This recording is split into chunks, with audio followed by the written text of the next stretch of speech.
Grimora. Last night, someone whispered my name from the empty bed next to mine. I didn't move at first. You know that kind of half sleep when your brain can't tell if the sound was real or just a leftover dream? It felt like that, a soft blur between thought and noise. But then it came again, fainter this time, closer. Rhea. My eyes snapped open. The room was pitch black, except for the red digits of the clock blinking 3:11 a.m., that cursed time when silence itself feels alive. The air felt heavier than it should have. My throat went dry. That bed, it shouldn't have been occupied. Anjali, my roommate, had transferred to another college 3 weeks ago. I hadn't even bothered changing her sheets. Her side of the room was still untouched, like a photo frozen in time. Books stacked neatly, her old pillow slumped against the wall, every trace of her presence sealed under a thin layer of dust. But now, something in that stillness was breathing. I could hear it, slow, uneven, like someone struggling to inhale through water. I told myself it was the ceiling fan, the wind, anything logical. But deep down, I knew the rhythm of that breath. It was human. I didn't dare look. Every muscle in my body had locked itself in place. I just lay there, staring at the ceiling, pretending to be asleep, while my heart pounded so loudly I was afraid it would answer the whisper for me.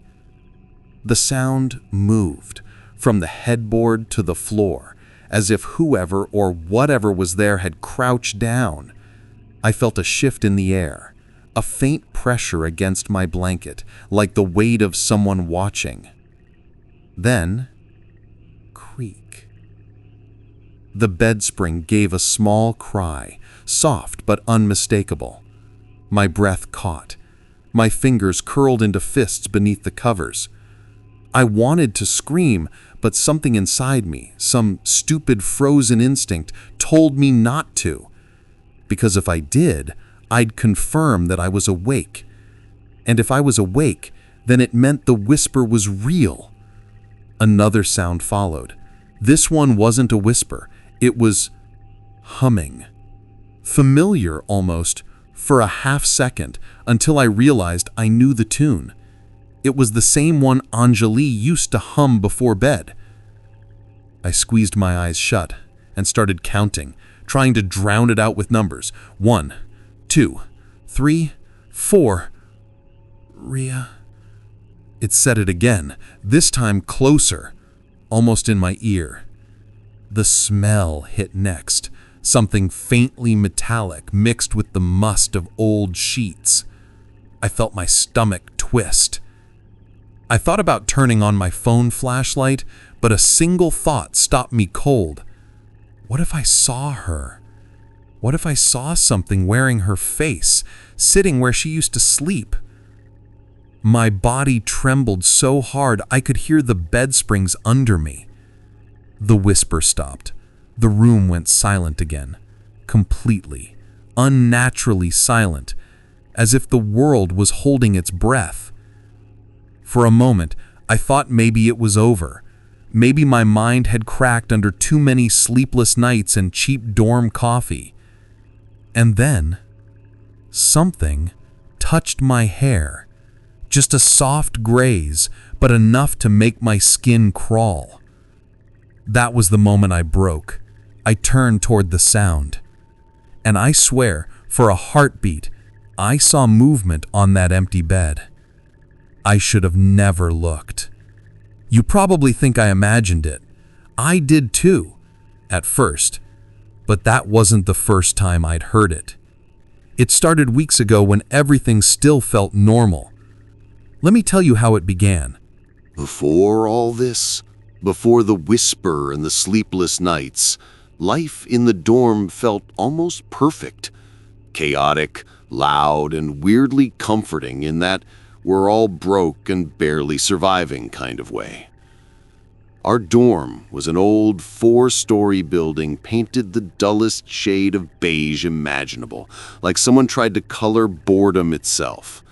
The walls were chipped, the corridors echoed with every laugh, and the smell of instant noodles was as permanent as the dust on the window grills. Still, to us, it was home. My room, room 217, was on the second floor, right next to the staircase that groaned every time someone climbed it. I shared it with Anjali, my new roommate. She had moved in just before midterms, a transfer student with a bright smile, sharp eyeliner, and a collection of horror podcasts she'd play while we studied. I remember thinking she was the kind of person who'd never be scared of anything. She proved it the first week. One night, while we were cramming for exams, the lights flickered and a gust of wind slammed our window shut. I jumped. She didn't even flinch. "Relax," she said, smirking. "It's just the ghost adjusting the curtains." "Dorm ghosts?" I scoffed. "Please. The only spirit here is in our coffee." That became our running joke for the rest of the semester. Every time the Wi-Fi cut out or someone's charger sparked, we'd blame the ghost. It was a harmless bit, one that made the late nights easier to survive. Our days were predictable, stitched together by routine. Mornings meant chaotic showers, the smell of cheap soap mixing with burnt toast from the mess hall. Afternoons meant lectures that nobody listened to, sleepy group chats, and iced coffee runs. And nights? Nights were ours. We'd sit on our narrow beds, legs crossed, laptops open, gossiping about everything. Crushes, professors, ghost stories from the seniors. There was a certain comfort in that noise. The ceiling fans hum, distant laughter, someone's phone ringing 2 rooms away. The sound of people living. Anjali loved collecting stories. "You ever notice," she said once, "every dorm has a rumor about a locked room or a missing girl or a bed no one uses?" I rolled my eyes. "Yeah, and every rumor starts with someone who didn't get enough sleep." But she was right. Ours had one too. Room 213. Supposedly closed for maintenance, but everyone knew it hadn't been used in years. Sometimes the cleaning staff refused to go near it. We made fun of that too, pretending to knock on its door whenever we passed by. It was easy to laugh when you didn't believe in anything. On weekends, when most students went home, the dorm would turn strangely quiet. The hallways that usually echoed with voices became hollow, and even the lights seemed dimmer. I'd sometimes walk down to fill my bottle at the water cooler just to hear some sound, any sound. Anjali, though, loved that silence. She said it made her feel closer to things that existed before noise. I never really understood what she meant by that, but it sounded poetic enough for me to nod and agree. We were opposites. I avoided the dark, she chased it. I slept with my earphones in, she preferred the stillness. Maybe that's why we got along so well. The weeks rolled by like that. Study, gossip, caffeine, laughter. The small things that made dorm life both miserable and magical. I started forgetting that I'd once hated sharing my space with someone. Anjali felt more like a sister than a roommate. Looking back, I think that's what made it worse. The way everything felt so normal before it didn't. Because the change didn't come suddenly. It crept in quietly, like humidity before a storm. You don't notice it until it's everywhere. It started during exam week. Everyone was stressed, living off caffeine and anxiety. The corridors buzzed even after midnight. Sleep became a luxury.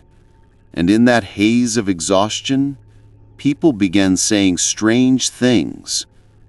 First, it was the girls on the 3rd floor. They joked that someone was whispering during the night, calling names, softly, like a lullaby. We laughed it off, of course. Every dorm has weird noises. But then one night, Anjali woke me up. She looked pale, her eyes unfocused. "Did you hear that?" she whispered. I rubbed my eyes.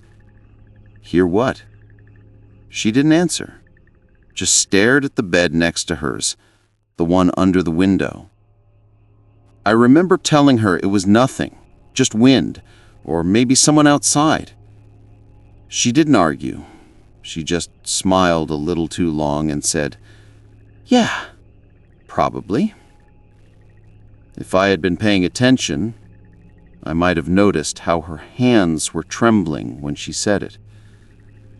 At the time, though, I was too tired to care. Too tired to realize that the whispers everyone joked about were slowly getting closer to our room. And soon, to my name. That night, the power went out just as we were about to sleep. It wasn't unusual. Summer storms had this habit of tripping the dorm fuse, leaving us sweating in the dark until the generator kicked in. But this time, it didn't. The corridor light outside our room blinked twice and died completely, plunging everything into that thick, heavy kind of darkness that feels alive, as if it's watching. Anjali groaned, "Ugh, not again. Perfect timing. Tomorrow's the internals, and now we'll roast alive." I laughed weakly, already half asleep. Welcome to government dorm luxury. We lay there in the heat, the silence pressing down, broken only by the ticking of Anjali's old wristwatch. Somewhere in the corridor, someone dropped a metal tumbler, a sharp clang, followed by muffled curses. Normal dorm sounds, familiar, safe. Until I heard it. A whisper. At first, I thought it was the wind sneaking in through the half-open window, a low, airy drag of syllables. But then, it formed a word. My name. Mira. I froze.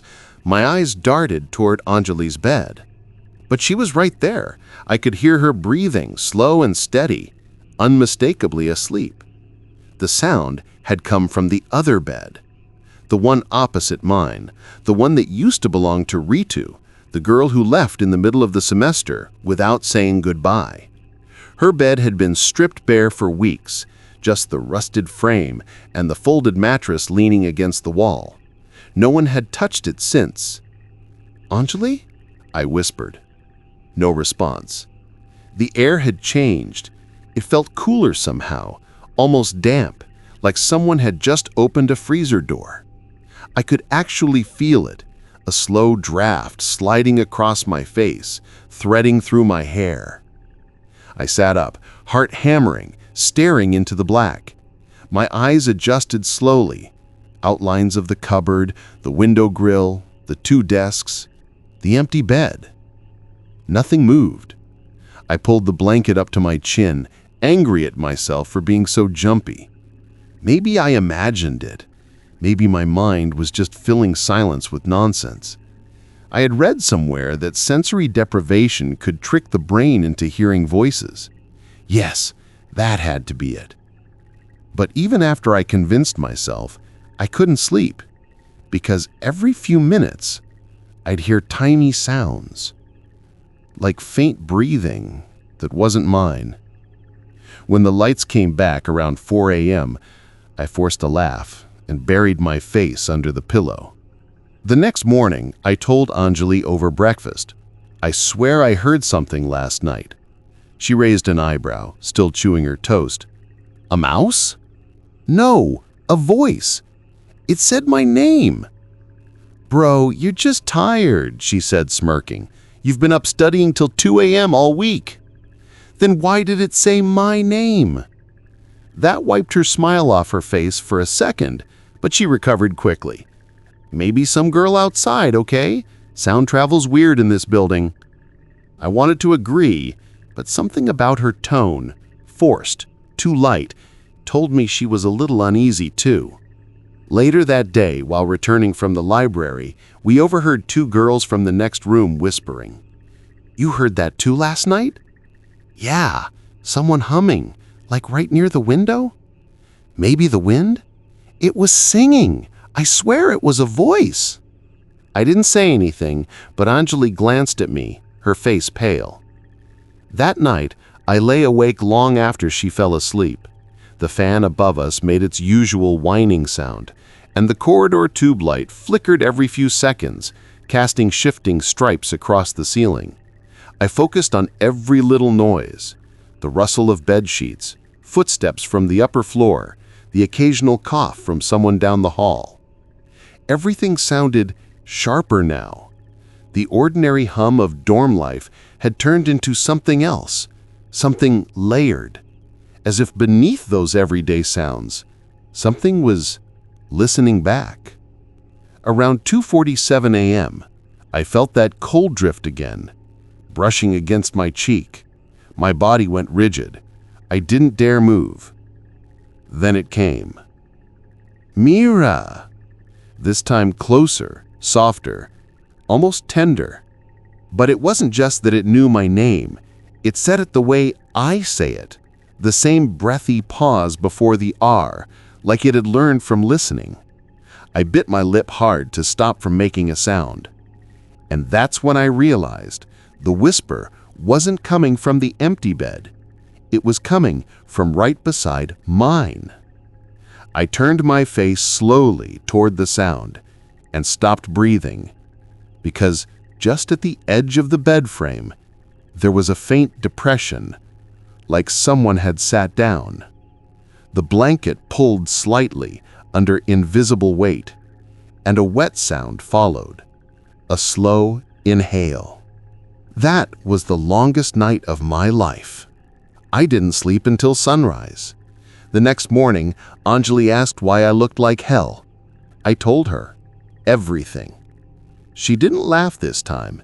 Instead, she said quietly, "Maybe you should record it tonight, just to, I don't know, prove yourself wrong?" She smiled, but it didn't reach her eyes. That night, I set my phone camera toward the empty bed, just to prove myself wrong. I told myself it was just for peace of mind. A simple overnight recording. One night of data to prove my brain was just tired, that the whisper I'd heard wasn't real. That evening, I propped my phone on the study table across from my bed, camera angled toward the empty one beside me. The bed that once belonged to Nivedita, the girl who left without saying goodbye. I hit record at exactly 11:53 p.m. Then I slid under my blanket, pretending not to think about what might show up in the morning.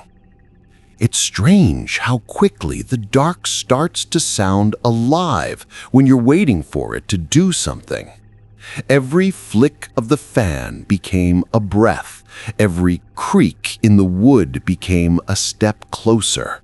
I slept in bursts, half aware, half frozen.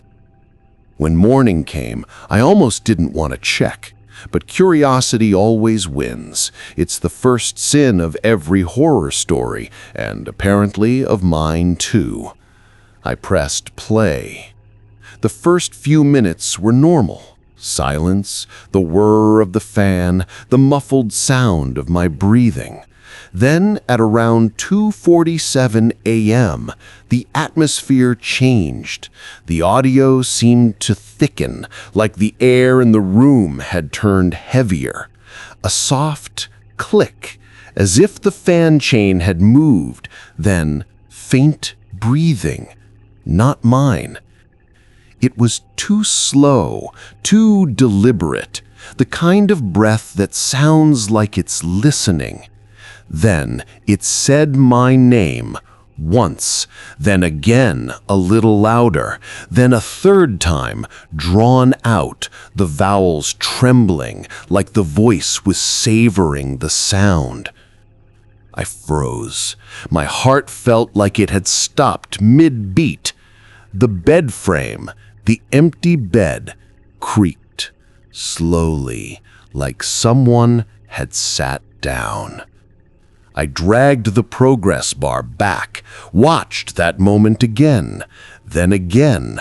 By the fifth replay, I noticed it, the faintest shift in the sheets, barely visible at first, but there, the fabric pulled inward, wrinkling, like something unseen had settled its weight on the mattress. I paused the video, zoomed in. There was an outline, a dip forming under invisible pressure, and something, I swear, something was sitting there. The realization hit me in waves. The whisper hadn't just known my name, it had known how I said it. The same tone, the same rhythm I used when I introduced myself to Nivedita the first day we met. My hands shook as I watched. Rational thoughts fought to breathe. Maybe it's air pressure. Maybe the fan moved the sheet. Maybe I'm losing my mind. But the fan wasn't even rotating at that angle, and air doesn't whisper your name 3 times like it misses you. I should have deleted the video right then, but I didn't. I replayed it again and again, each time noticing new details, a flicker in the corner of the frame, a faint distortion in the sound, like another layer of whiskering beneath the main one.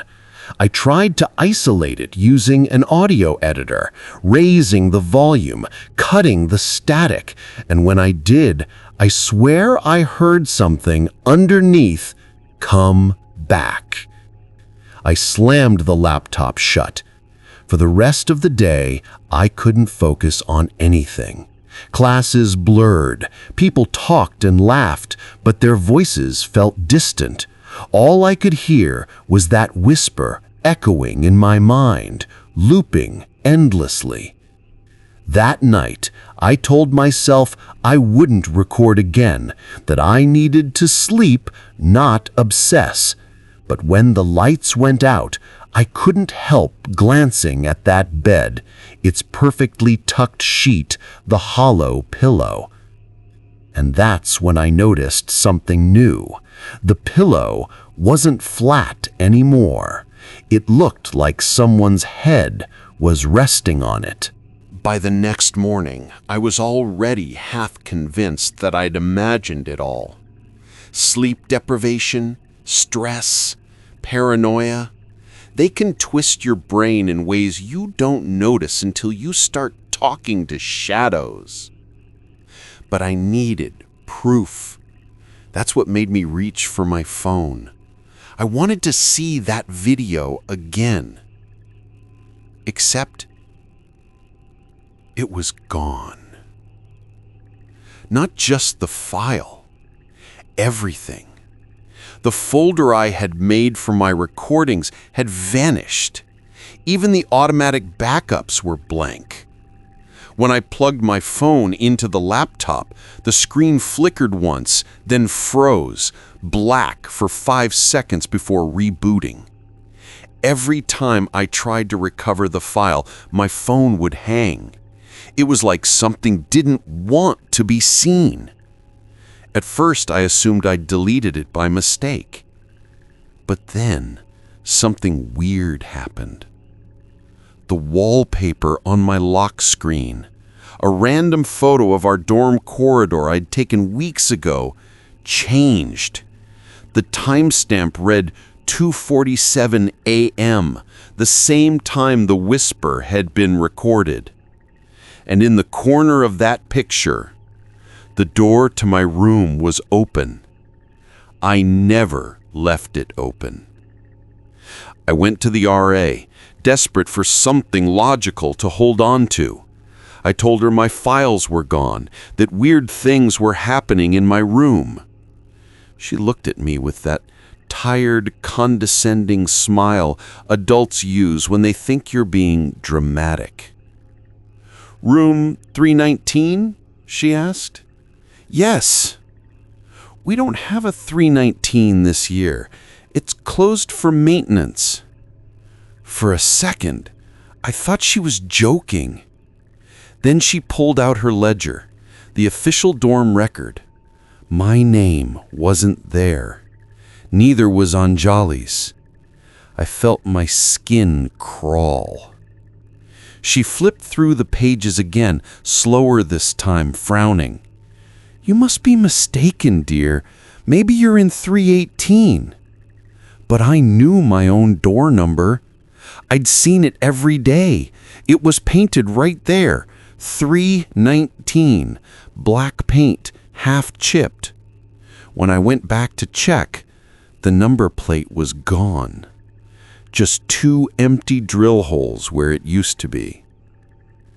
That's when I started searching online. Late-night Reddit threads, obscure dorm forums, and then I found it. A post on a forum called the Dorm Whisper Network. The post was from 2 years ago. Title: "If you're in room 319, don't record at night." The author described everything: the whispers, the missing roommate, the erased files, even the phrase, "come back." At the bottom, someone had commented, "Same thing happened at our campus last winter. 319 was sealed. RA said electrical issues." I kept scrolling. Different colleges, different cities. Always the same number, always the same warning. I felt this strange chill of recognition, not fear this time, but belonging. Like I'd stumbled into a secret I was never supposed to find. I tried to post my own experience, typed it all out, hit submit. The page reloaded, and the entire thread disappeared. When I went back to check the forum the next day, the domain was gone. Error 404, page not found. I don't know what's worse, that I can't explain it, or that I'm starting to think someone can. Because that night, when I checked my drive again, the missing video had reappeared. But it was corrupted, frozen on one frame, the empty bed. And yet, as I stared, pixels began to move, forming the faint outline of someone sitting up.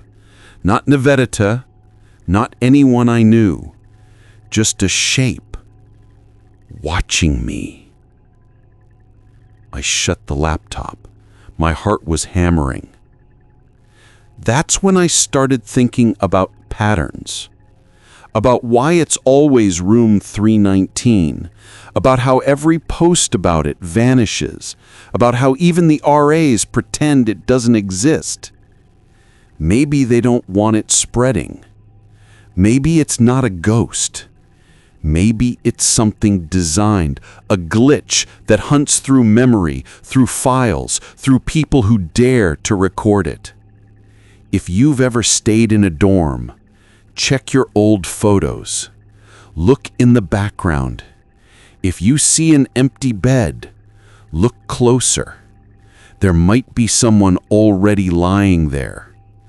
They say those who prove it exists go missing next. And I think I finally understand why. I told myself it would be the last night. No more recordings, no more running to the RA. Just me, the dark, and whatever was in that room. I turned off the lights at exactly 2:59 a.m. No phone, no camera, no distractions. If this thing wanted me, it could have me. I lay still under my blanket, pretending to sleep. The room was quieter than it had ever been. Even the ceiling fan seemed to hesitate, its blades slicing through the air slower than usual. And then, just like before, the temperature dropped. It wasn't a gradual chill. It was sudden. A cold that filled my lungs like smoke. My breath turned white in the faint moonlight spilling through the window. Then came the whisper. Soft, careful, almost affectionate. Rhea. I felt the sound travel through the air like fingers brushing my skin. I didn't move. Every instinct screamed at me to run, but I needed to know. I needed to see it. The bedsheet beside me, the one covering the empty bed, began to stir. At first it looked like the air itself was shifting, like heat distortion. Then inch by inch it rose, forming the unmistakable curve of a body lying beneath it. The whisper came again. Rhea, it's cold. My blood turned to ice, because that voice, that exact tone, belonged to Angela. I remembered the night she told me she was leaving, how she avoided my eyes, packing her suitcase in silence. She said her parents had called her back, that she was transferring to another campus, but she left behind her favorite hoodie and her toothbrush, and she never answered my calls after that. The blanket on her bed shifted again, like someone was turning over in their sleep. Then the pillow dipped, just slightly. My chest tightened. It wasn't just a ghost. It was her. I wanted to call out, to say her name, but my throat wouldn't open. And then she did it for me. Anjali. It wasn't a question. It was a reply. Like she'd been waiting for me to remember. I finally looked. The moonlight caught her outline, translucent, shimmering like smoke underwater. She was lying there, eyes closed, lips moving as if whispering to herself. Her skin was pale, soaked in a cold blue glow. But her expression wasn't peaceful. It was strained. Her mouth twitched, her brows furrowed, as though she was fighting to speak through something heavy pressing on her. "You shouldn't have recorded," she whispered, her voice breaking between syllables. "It watches through us." Her words didn't echo in the room. They echoed inside my head. Suddenly, the lights flickered, though I hadn't turned them on. The fan blades spun faster, screeching. The window slammed shut. I could hear whispers from every wall, like dozens of versions of her voice speaking at once. "It's still here. Don't look at it. Don't." The sentence broke off as her body on the bed jerked. Her neck twisted toward me, impossibly slow. The sound, bones cracking like dry wood. I screamed. I couldn't help it anymore. Her eyes snapped open. They were black. Completely. She crawled off the bed, not climbing, but gliding, her hands barely touching the floor. The air thickened. I could taste iron on my tongue. Her face flickered between Anjali and something else, something hollow, as if her features were stretched over static. "It wanted you too," she said. "You shouldn't have listened." And then she stopped, right beside my bed. For a moment, everything went still. The fan, the air, even the shadows. I thought it was over, but then I felt the blanket lift slightly, brushing against my foot. She was pulling it away, gently, like a mother waking a child. I grabbed the edge, holding it down with trembling hands. She leaned closer, her voice now so soft it sounded like breathing. "I wasn't calling you, Rhea. I was warning you." The whisper was right beside my ear now, cold and shaking. Something clicked. A realization, sharp enough to hurt. All this time, she hadn't been haunting me. She'd been trying to protect me.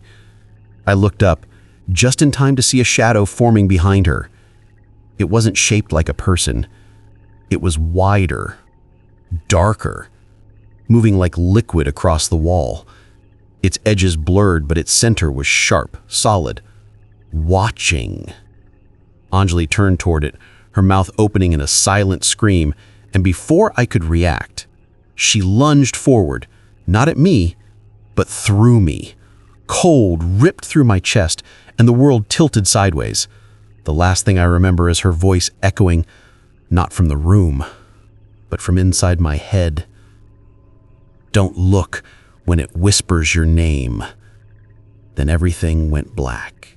When I woke up, the first thing I noticed was the light. Not the gentle, warm kind that seeps through curtains on a lazy morning. This was harsh, white, and unreal. It hit my eyes like a flashbulb, and for a second I thought I was still dreaming. Everything looked ordinary. My bed was messy, my blanket half on the floor, my phone plugged in beside me, screen dark. The room was quiet, except for the buzz of the ceiling fan and someone's alarm playing a Bollywood ringtone a few doors away.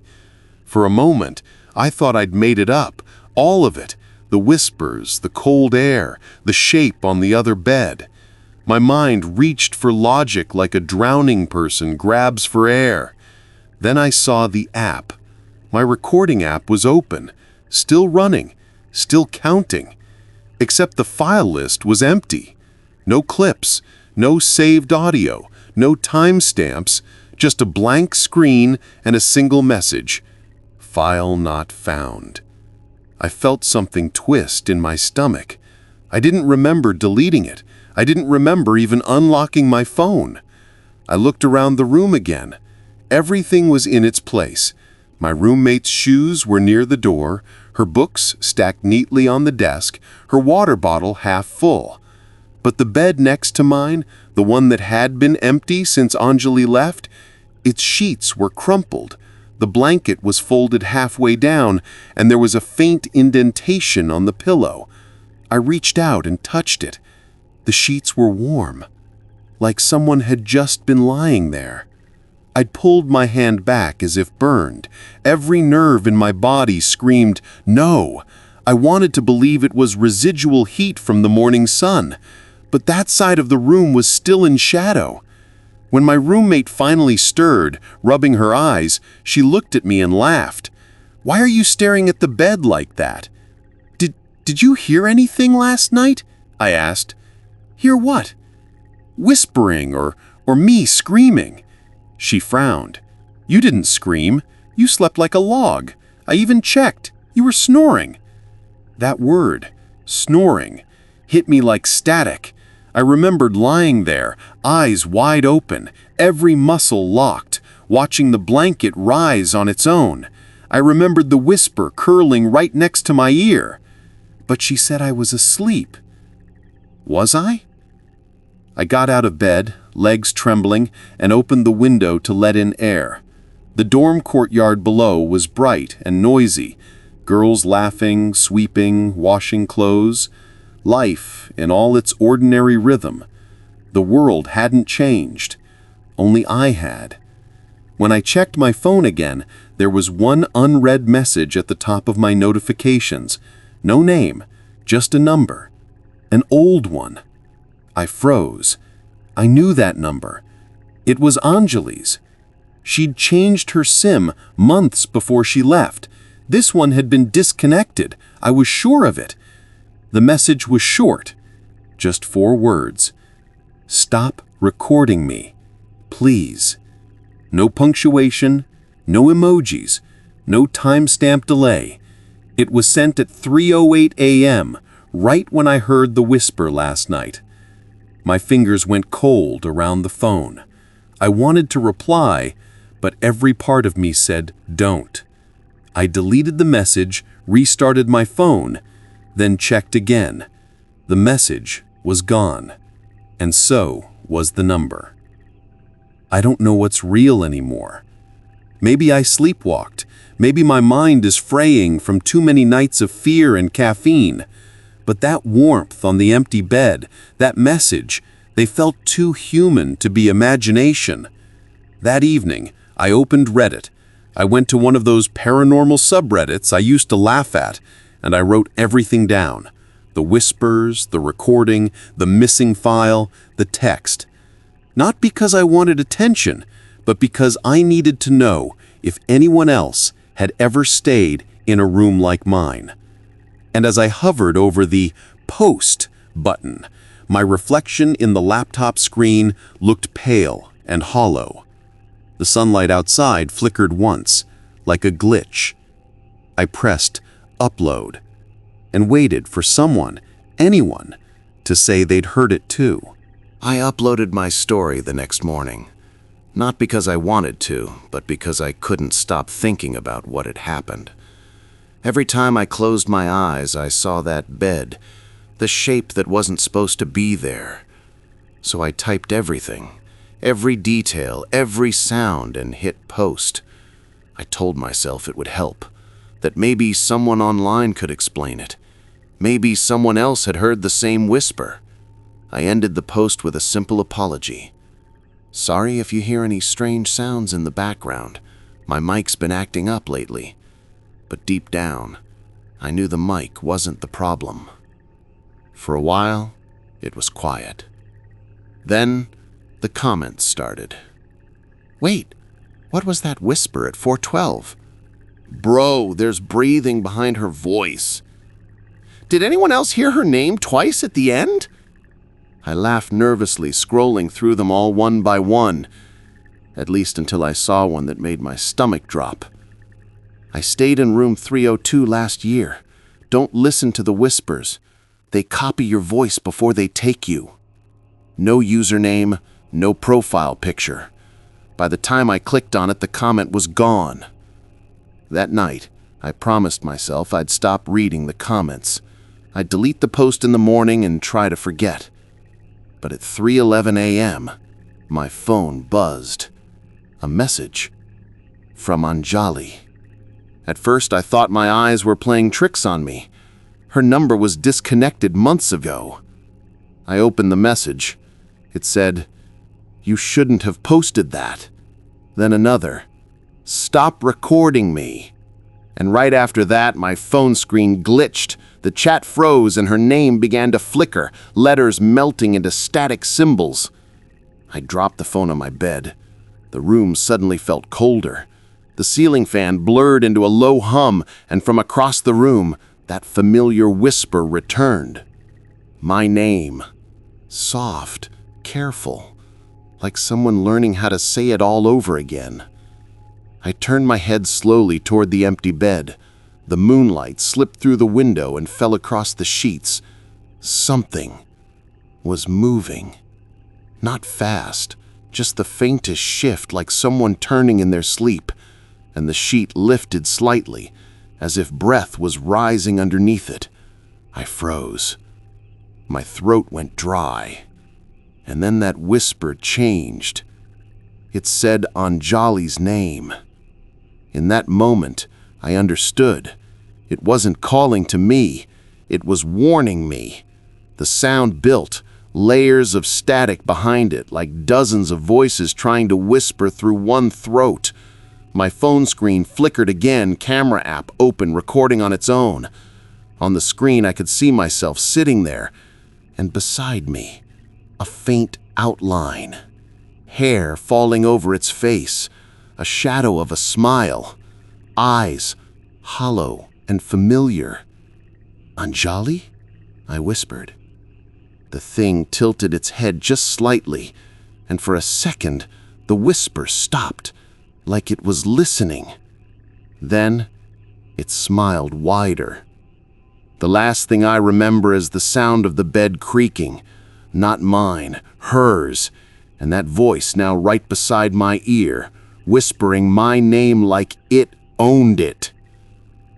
I must have blacked out. When I woke up, it was morning again. The sunlight poured in, warm and bright, but it felt wrong. Too bright, too calm. My friends said I'd been asleep all night, that they didn't hear anything. My phone lay beside me, camera app still open, but blank. No footage, no proof. Except the bed next to mine. The sheets were still warm. So I did the only thing left I could. I uploaded this video.